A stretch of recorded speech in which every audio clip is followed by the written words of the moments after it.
going on, Mike? How you doing, man? Doing good?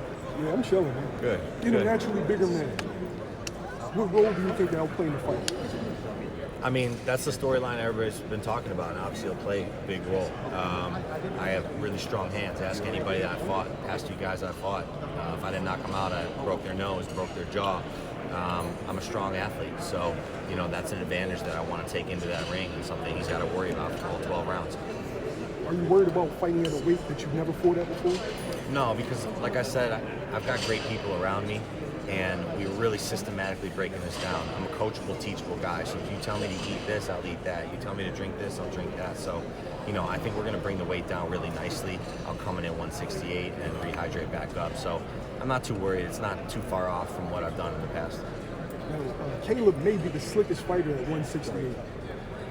What's your strategy going into the fight? Make him not a slick fighter. I mean, listen, you can be slick when everything is on your terms. So the key is to make it not on his terms and to mix it up. And that's what I plan on doing. Hey, Mike, Caleb mentioned, based off his background and the things that he went through in life and his adversities. With that going and said, you're in a title contention, title challenger at that point. Do you feel those comments and things like that, for you is any type of offensive or challenging in a sense where you probably had your own adversities and stuff like that? Yeah, for sure. I mean, listen, this quickly became let's get up there and talk about our adversities. And, like I said before, I respect everything he went through. I don't know him personally, but no, I'm not going to speak to his adversities or anything he's gone through. Everything that he did got him to this point, just like everything I've done has got me to this point.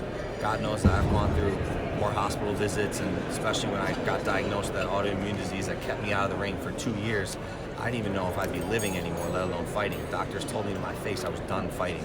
And I still deal with that on a daily basis. It's a disease I'll have for the rest of my life. I've won 7 fights since, even when they told me I couldn't. So, everybody has their own adversities in life, and I can't speak to his at all. That would be irresponsible. All I can say for me is that, through those ups and downs, I become a stronger person. And through those ups and downs, and through that adversity, and through that pain mostly, I've got scars on my body to prove it. It's got me here, and it's what will push me through and show my heart on July 20th. Do you think the media's having you as an underdog in this fight, seeing that Caleb's champion, and you're coming down to face him, and does that motivate you if that's the case? Yeah, I mean, this motivates me in general, so I don't need much motivation. It's a world title, but yeah, if the media has me as an underdog, I'm fine with that. Like I said, when I say I got nothing to lose, I mean I'm not coming out there cautiously. I mean, I'm training with everything I got. I'm coming out there with everything I got. You're gonna see the strongest, fastest, smartest fighter. Because I feel like it's my destiny to win this world title, and that's why I took it. Where are you going to be training out of? We're training in, sorry, just a little bit louder. I'm going to be training out of Los Angeles this camp. So I'm originally from Chicago, but now live and train in Los Angeles. And just tell me, I can't lose a pound. How are you going to do that? I mean, is it going to be more diet, or what's that game plan? A lot of this is diet. The training regimen pretty much is consistent, and maybe we increase cardio or play with a couple things, but at the end of the day, it comes down to diet. It comes down to nutrition, exactly what you're putting in your body. So that's really, really important, and staying disciplined. A lot of fighters won't stay disciplined before or during training camp, even though we're, 7-8 weeks out. I got to stay disciplined. I've been disciplined 12 weeks out at least. I've known about this fight for a long time, so we've had time to prepare. It's not like we just made the announcement today, but I signed this contract a long time ago, so I knew I had to get to 168. What is your weight right now? 250. You said that other champions wanted to fight you, like arena, world, and you chose him. Why did you choose him? This phone call that came, I mean, I had a few phone calls that came, and they weren't for world titles.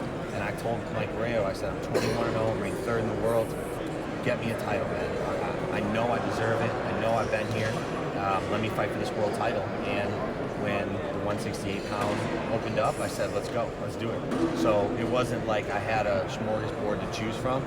This was the opportunity, and I felt in my heart I could win it. So we said, yeah. Mike, besides boxing, what else have you done in your career, like schooling for people the kids and everything? Yeah. Make them, progress in something that they were pursuing their career? That's been a huge part of my career. In fact, I've even donated a couple of purses to different Notre Dame charities and children's charities.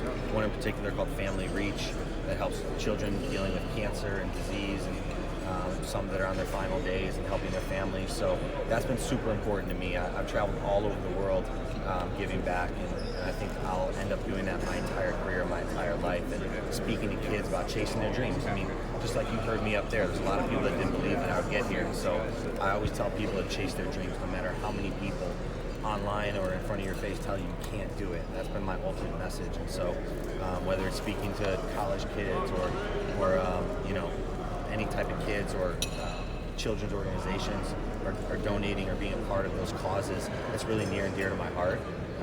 And I plan on having some of those kids as well at the fight so they can enjoy themselves. Hey Mike, just want to know, just mentally going to the fight, the IBF ruling has the next day rehydration clause, and that does that stress you out a little bit, just seeing the fact you're coming down in so much weight and then having to maintain that weight for a longer time of period? No, because my last fight I fought for the NABO. It was a junior world title, and they had the same 10-pound rule, so I'm very familiar with it. And like I said, I've got a lot smarter people than me around me that are telling me what to do and how to do it. So, you know, we all understand the parameters. The beauty is that next morning I weigh in, and then I can pop up again. So I'm not stressing about it. You have done in Nashville if the fight was like that there? I would have done it anywhere. That's I dope. wanted it to be obviously Chicago, my hometown. Vegas was my second favorite, but if it ended up being Nashville, let's do it. A ring's a ring, you know. Does your mental preparation change for a title fight as Yeah. for a regular fight? Absolutely. I mean, I still do the same mental prep. I mean, I do a ton of visualization. I literally close my eyes on a daily basis and visualize winning the fight round by round. I'll visualize the belt around my waist the next day. All these things that when I step in the ring, I've already been there hundreds of times. It's something I've done my entire career. I really think that mindset and meditation not only helped me when I was really sick to becoming more healthy, but it's helped me in the sport as well.